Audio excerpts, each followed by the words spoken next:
The Indian spiritual leader Sri Ravi Shankar has arrived in the city of Ayodhya to hold talks over the Ram temple issue.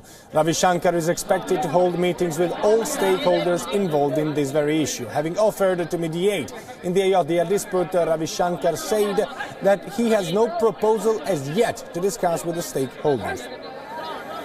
His offer for mediating in the dispute has received a tepid and skeptical response from key protagonists on both sides, with the All India Muslims Personal Law Board and the Vishwa Hindu Parishad voicing reservations about his role.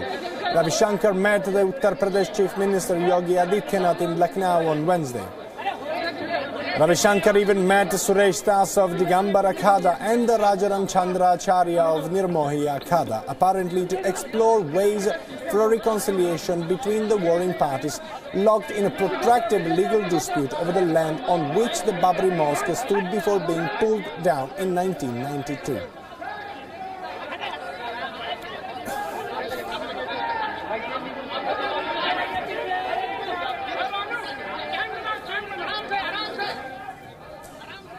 And for more on this story, I am joined from the newsroom by our political editor in-house, Kartikeya Sharma. Thank you, Kartikeya, for joining us on the broadcast. So, once again, the heat is coming towards Ayodhya, one of the, I would say, long-lasting battle and polarizing battle in India. Do you really think that Sri Ravi Shankar could actually make any difference in this huge controversy? I think it's very difficult. You know, he tried it in 2003 when Atal Bihari Vajpayee was Prime Minister. He's trying it again, but it's very, very difficult because anyhow, All India Muslim Personal Law Board, which is part of the main lawsuit, which is the suit number 5 in the Supreme Court on Babri Masjid demolition case, and the other lawsuit which is being pushed by the Vishwa Hindu Parishad, they will not compromise on certain issues because the positions which both the parties have taken have been they are maximalist positions. For example, when the decision was delivered by the bench of Allahabad court, I was there in Lucknow. The land was trifurcated into 3 parts. Now, after the trifurcation of land, you know, the matter went to the Supreme Court because it was unacceptable. People still thought that, you know, let's give it a chance.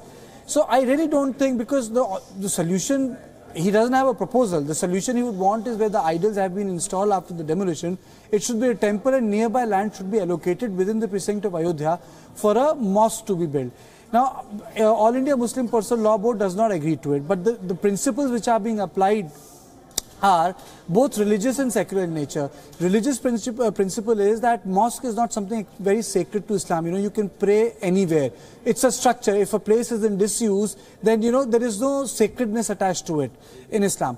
But in Hinduism, even if the temple is in disuse, but if the idol is installed there, which is called Garbhagriha, which is Sanctum Sanctorum, then there is sacredness to the place because the idol becomes the owner of the place.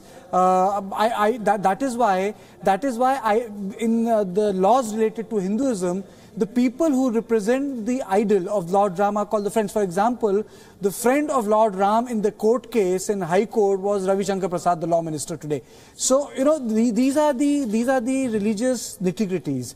But then I would say the secular approach to a religious problem is the matter has become judicial. So consensus is, politically speaking, a right step, but I think the solution will elude them.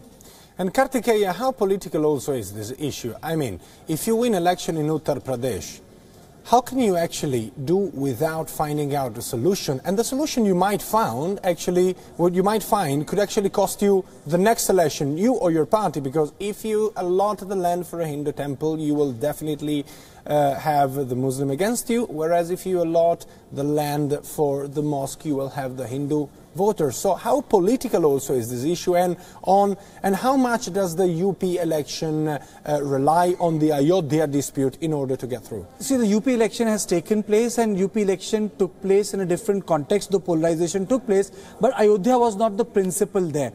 So that's not the issue. The elections are taking place in Gujarat, and I don't think Ayodhya will be important. I'll answer your question in 3 parts. I would say the Indian politics got completely transformed in 1990s when you had Mandal Commission implemented. Mandal Commission was basically a proposal to give reservation to the other backward classes. Under the Indian Constitution, you had reservation for scheduled castes and scheduled tribes. They also have electoral reservation, scheduled caste and scheduled tribes. You have reserve seats which are rotated.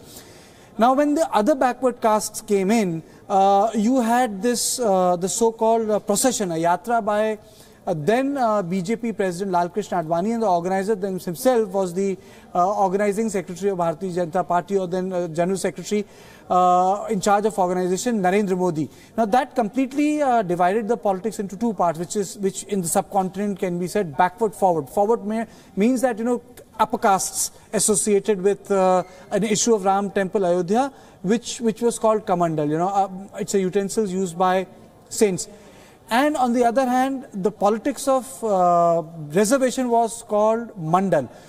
It continues to reverberate, though it has changed shape, issues, but it continues to reverberate because it completely terraformed the way politics was done in India, and it also led to erosion and decline of the Congress party. So today, when you revisit the debate on Ayodhya, you're not only talking about a temple, you're talking about a politics, and you're talking about Sanskritization of those who have gone through the process of reservation, which is other backward caste. And that is why you find all the Hindutva faces are the OBC leaders and they're not the upper caste. So this, whichever way it will go, Daniel, whichever the way it will go, the impact would be deep and impact will be lasting.